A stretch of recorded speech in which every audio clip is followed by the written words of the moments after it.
नमस्कार मंडळी, आज आपण बनवणार आहोत अस्सल गावरान पद्धतीने काळा मसाला वापरून चिकनची रस्सा भाजी। ही भाजी बाजरीच्या भाकरीसोबत किंवा ज्वारीच्या भाकरीसोबत अप्रतिम लागते। नक्की एकदा बनवून बघा। अतिशय सोप्या पद्धतीने काही टिप्ससह मी इथे रेसिपी दिलेली आहे। चला तर व्हिडिओला सुरुवात करूया अजिबात उशीर न करता।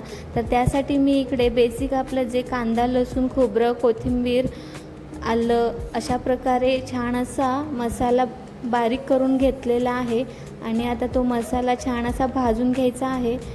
तर इकडे मी लसूण घेतलेला आहे, एका जारमध्ये मिक्सरचा जार घेतलेला आहे आणि त्यामध्ये थोडासा लसूण, आलं आणि कोथिंबीर बारीक करून घ्यायचा आहे। आणि आपण चिकन घेतलेलं आहे स्वच्छ धुवून, त्याच्यावर थोडीशी हळद घालायची आहे आणि थोडंसं मीठ घालायचं आहे।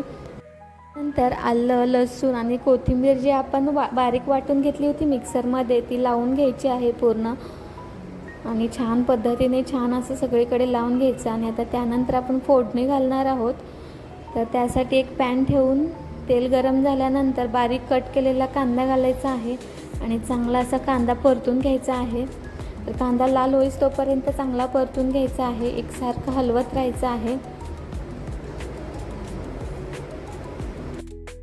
सर्व लावून घेतल्यामुळे इथे काहीच टाकायची गरज नाही।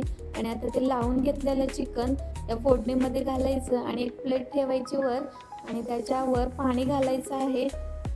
प्लेटमधलं पाणी गरम झाल्यानंतर ते पाणी घालून घ्यायचं आहे आणि छान असे एक अर्धा तास चांगलं असं चिकन शिजवून घ्यायचं आहे। तर चांगले असं फुल गॅस करून शिजवलं तरी चालेल किंवा मीडियम ठेवला तरी चालतो।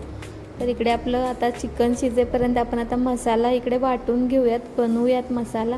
त्यासाठी एक तवा ठेवायचा किंवा एक कढई ठेवायची आणि त्याच्यावर थोडासा कांदा घालायचा आणि थोडीशी कोथिंबीर घालायची आणि चांगला असा लाल होईपर्यंत कांदा चांगला परतून घ्यायचा।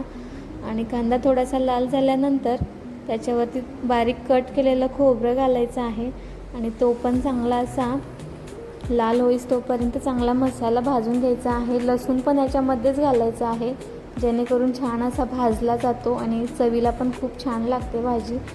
तर इकडे छान असा मसाला भाजून झालेला आहे आणि इकडे आपलं चिकन पण छान असं शिजत आलेलं आहे। आणि चिकन शिजून झाल्यानंतर पीस एका साईडला काढायचे आणि पिवळा रस्सा एका साईडला काढायचा आणि त्यानंतर फोडणी घालायची आहे। तर मी त्याच पातेल्यामध्ये फोडणी घालणार आहे। तर त्यासाठी इकडे मी तेल घातलेलं आहे पातेल्यात, हवे त्या प्रमाणामध्ये तुम्ही तेल घालू शकता।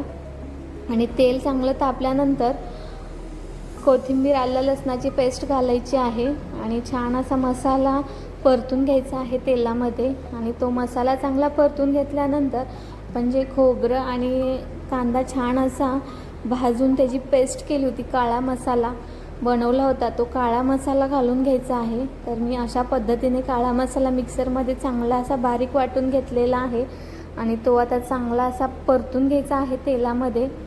तर बघू शकता किती छान असा आपला मसाला तयार झालेला आहे आणि चांगला मसाला तळून घ्यायचा आहे, तेलामध्ये चांगला परतून घ्यायचा आहे।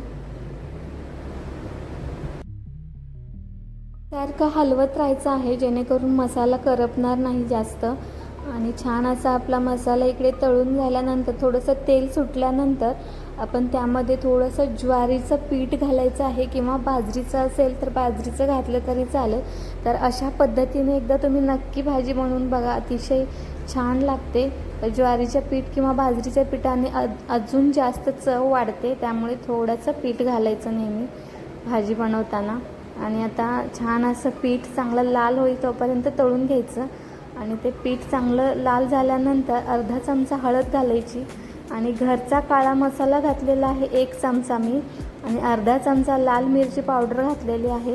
आणि हे सर्व आता एकत्र करून चांगलं हलवून घ्यायचं आहे आणि मसाला चांगला तयार झालेला आहे। आता आपण ते पिवळा पाणी जे काढून घेतलं होतं ते आणि ते पीस घालून छान असं हलवून घ्यायचं आहे। तर इकडे बघू शकता अशा पद्धतीने खूप छान अशी रस्सा भाजी तयार झालेली आहे आणि ही भाजी तुम्ही बाजरीच्या भाकरीसोबत किंवा ज्वारीच्या भाकरीसोबत नक्कीच खाऊ शकता। त्या पद्धतीने एकदम सोप्या पद्धतीने मी छान अशी रेसिपी बनवली आहे. रेसिपी कशी वाटली नक्की कमेंट करून सांगा. आवडली असेल तर लाईक करा. चॅनलवर नवीन असाल तर चॅनलला सबस्क्राईब करा. चला तर भेटूया नेक्स्ट व्हिडिओमध्ये. तोपर्यंत बाय.